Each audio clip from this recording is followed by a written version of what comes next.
Gretchen Harrington was just 8 years old when she vanished without a trace, leaving behind a lifetime of uncertainty for her family. Police stumbled onto a huge development in the case, offering a glimmer of hope for answers. But the question remains, will Gretchen's family ever find the closure they seek? Our heartfelt condolences go out to the victim and her family, who have endured unimaginable trauma at the hands of those responsible for her disappearance.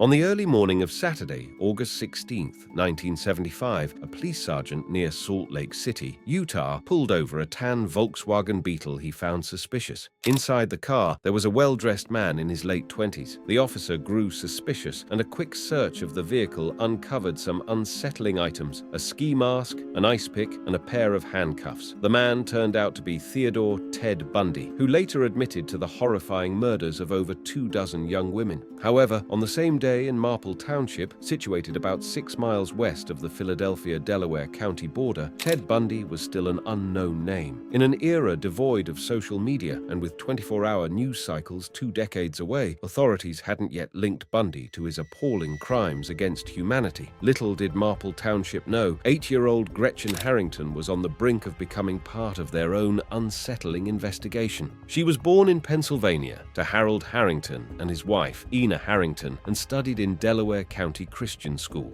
The day before Bundy's infamous arrest, Gretchen set out from her Cape Cod-style home on Lawrence Road with her neat blonde pigtails swaying in the summer breeze, headed for Vacation Bible School. The Bible school sessions kicked off at Trinity Christian Reformed Church about a half-mile up the road and continued at the nearby Broomall Reformed Presbyterian Church. Gretchen's dad, Harold, had been the pastor there since relocating his family from western Pennsylvania in 1968. Now, in the 1970s, a child walking alone on a sunny summer day in a place like Marple wasn't considered anything unusual. There wasn't a hint of risk in the air, as this was a leafy suburb, and kids were always around in the streets playing games like freeze tag, sardines, and Red Rover outdoors until late hours. They played on the streets, in the dark, and in the woods without parents ever needing to worry about them. Cooling off in Darby Creek, which ran behind Gretchen's home, was a carefree activity. Kids walked to their friends' houses blocks away without cell phones or GPS watches tethering them to their parents. Bike helmets were non-existent because Marple was about as safe as it could get, bringing many longtime Philadelphians in the 1960s. However, Gretchen's solo adventure was a departure from her usual routine. Normally, she would walk to Bible school with her 2 sisters, Zoe and Anne, who were a few years older. Walking to and from home was their time together, and they would laugh and talk about their day. On this particular day, though, their mum, Ina, was bringing home their newborn baby, Jessica. Zoe and Anne decided to stay home and wait for their new sibling. Pastor Harrington encouraged Gretchen to attend Bible school to maintain her perfect attendance record. So, waving goodbye to her father, Gretchen embarked on her stroll up the hill to Trinity just after 9 a.m. Later that morning, around 11 a.m., Harold got the distressing news that Gretchen hadn't reached her destination. He reached out to Trinity's pastor, David Zanstra, and Margie Zanstra, who were involved in the Bible school program. At Harold's request, David Zanstra contacted the police. The Harringtons and Zanstras were close-knit families, living near each other, sharing the same profession as both dads were pastors and their moms fitting the stereotypical role of a pastor's wife. One of Zanstra's daughters was Gretchen's best friend. As the sun dipped below the horizon just before 8 p.m., Gretchen remained missing.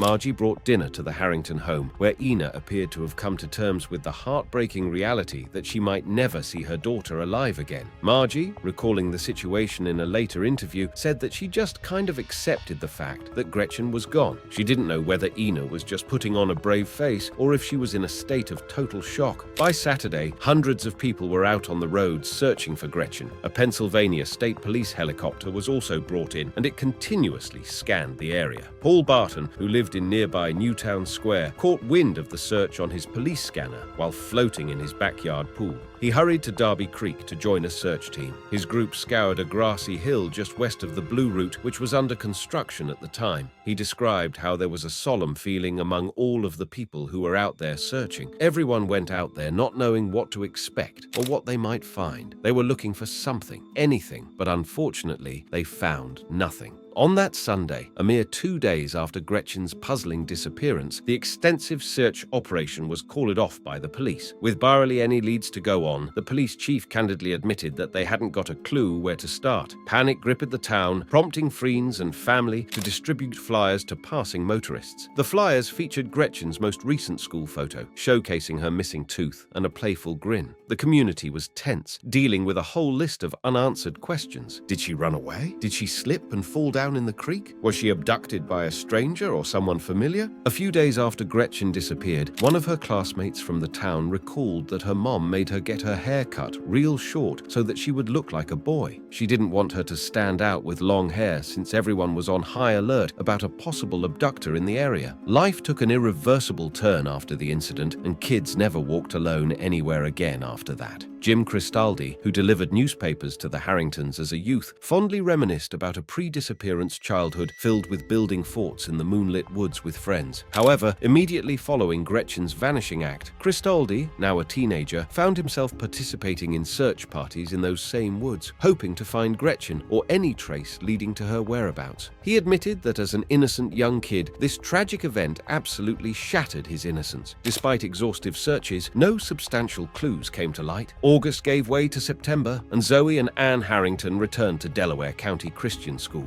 Their peers at school, unsure of what to say, kept their distance. September unfolded into October, and as Halloween decorations went up on neighborhood houses, still there was no sign of Gretchen. Then, on October 14th, 2 months after Gretchen walked up that hill, a jogger in Ridley Creek State Park, about 20 minutes from Gretchen's home, stumbled on skeletonized human remains. At first, he wasn't sure what he had found until he saw what was clearly a fingernail. He ran to fetch a park ranger. Gretchen's parents confirmed that the distinctive clothing found with the remains was hers, since Ina made the girls' wardrobes by hand. The medical examiner positively identified the body as Gretchen's using dental records. The manner of death was ruled as homicide. The cause: someone had fractured her skull with multiple vicious blows. Police suspected sexual assault, though the autopsy revealed no evidence of that. The day after Gretchen's body was located, Harold took to the pulpit in church and delivered a heart-wrenching sermon declaring that his daughter was finally free from her bondage. But the wicked human responsible for the evil act was still out there. The discovery in the woods led to a new frenzy of activity in the case. Witnesses came forward with reports of men of various descriptions they'd seen in the area where Gretchen was found. Police received numerous tips, some sounding more promising, some completely pointless. Investigators looked into a series of potential suspects, including several known sex offenders living in the area, but nothing led to an arrest, and the evidence box at the headquarters of the Marple Township Police Department, with reel-to-reel tape interviews, photographs, and evidence packed inside, began collecting dust, as it would for decades to come. Nick Coffin doesn't remember exactly what day it happened, but it happened when he was sitting at Marple Township Police headquarters. The sergeant heard his voicemail, and he couldn't believe what he was listening to. Naturally, when detectives retire or pass away, other cops inherit their cold cases. In Nick's case, he was handed down the case of Gretchen Harrington. So when a woman called Marple Police Station and wanted to talk to somebody about Gretchen, her message lit up Coffin's phone. The woman said she thought she knew who'd murdered Gretchen and talked about an attempted kidnapping around the same time. She also mentioned that she kept a diary in the 1970s in which she recorded some of this information when she was a 10-year-old girl living in Havertown, about 3 miles east of Marple. The woman still had the diary in her possession all these years later. Coffin got in touch with Pennsylvania State Police. Though the case remained open with the Marple cops because Gretchen had last been seen in their jurisdiction, the state police technically became the lead investigatory agency once the remains were found in the state park. Besides that, he only had 4 detectives in his division, whereas the state police had so many more resources. State troopers were sent in, and they scheduled an interview with the woman. She is designated in court documents only by her initials, SF, the terminology used for a confidential informant. The interview would turn out to be a monumental development in a cold case that had been open for nearly half a century. This was extremely rare because monumental developments in decades-old cold cases almost never happen. The woman told the state troopers that she had been childhood friends with one of the Zanstra daughters, and she had slept over at their house many times. During one of those sleepovers, when she was 10, she told the troopers she awoke in the middle of the night to find Pastor Zanstra touching her inappropriately. immediately. She shifted around in her bed, and he immediately hurried out from the room. The next night, he touched her there again. And when the girls woke up the following morning, she mentioned the dad's odd behavior to the daughter, and the daughter told her that it was normal because he did that sometimes. When the girl told the incident to her parents, they never let her stay at the Zandstra house again. Notably, police believe the incident in question occurred exactly 1 week before Gretchen vanished. The woman also told state police about another child in the neighborhood with whom she was friends, a girl named Holly. According to the confidential informant, somebody had attempted to abduct Holly. Detectives looked through her diary and found her entry in which she spoke about it. She had written that it was a secret and she wasn't supposed to talk about it, but someone had tried to kidnap Holly twice, and she herself thought that it was the same person who had taken Gretchen. The kidnapper's name etched onto the paper was none other than Mr. Z.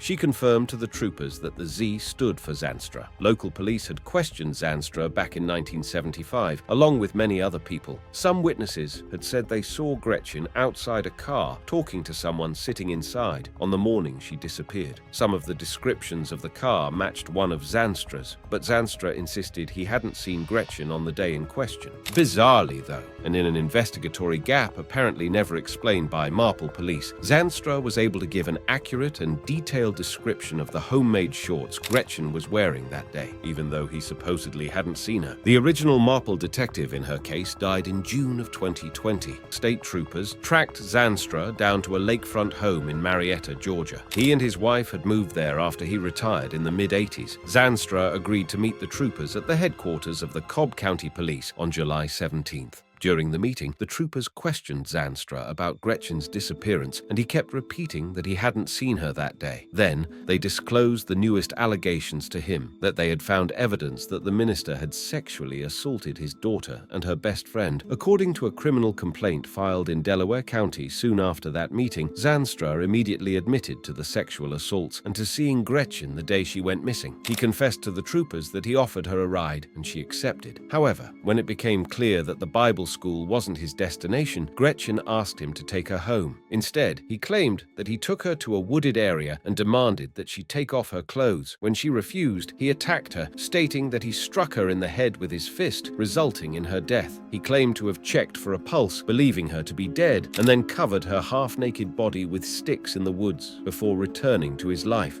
The Pennsylvania State Police declined to comment for this story, citing the ongoing investigation. However, Phil Stoddard, a detective in Marietta, Georgia, who sat in on the Zandstra interview, mentioned that Zandstra was completely emotionless during his confession to the troopers in an interview with a TV news crew. Zandstra was put in a Georgia correctional facility and is awaiting extradition to Delaware County on charges of kidnapping and homicide. While his confession provided closure regarding Gretchen's fate, it also raised a serious question with reverberations from coast to coast. Did this man who openly admitted to killing one girl and sexually abusing 2 others have other victims? Before living in Marple, Zandstra served as the pastor of a now-closed church in Flanders, New Jersey for several years. While at Trinity, he actively opposed the inclusion of sex education in the local school district. Less than a year after Gretchen's remains were discovered, he relocated his family to a church in Plano, Texas, just outside Dallas, where he led the congregation for 7 years. Following that, he served at the Living Faith Community Church in San Diego until 1990. Zandstra's final pastoral position was in Fairfield, California, a role he retired from in 2005 at the age of 65. This span of years provided him with significant influence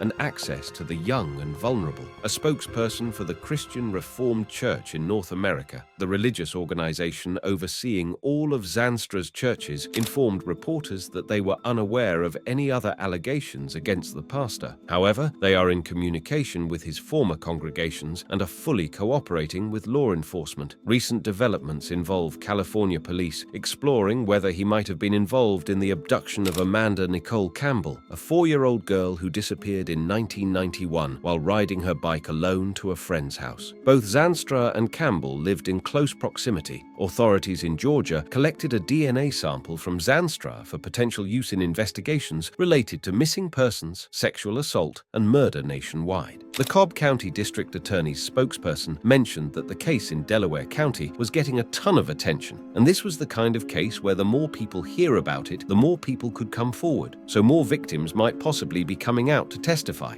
Although the Marple community has received some of the long-sought answers, many residents are still grappling with the lack of peace in this shocking turn of events. It was initially easier for them to believe that an outsider, perhaps a deranged sex offender, had accidentally stumbled upon their town, abducted a young girl, and vanished just as quickly, taking the evil with them to an unfortunate place. After police revealed that the perpetrator was a respected member of their community, a religious leader with a wife and young daughters, peace could never have been restored. Astonishingly, his wife had brought supper to the family of the girl he confessed to murdering on the very day he claims to have committed the crime. People from the town were always surprised at how Gretchen would get into a car with a stranger and drive away. And now, to find out that this monster was hiding among them in plain sight all the time was just sickening. One of her classmates revealed that they were always taught in church that evil exists in the world, but nobody really understands evil until something like this happens. They were far too young and innocent to learn about evil the way they did.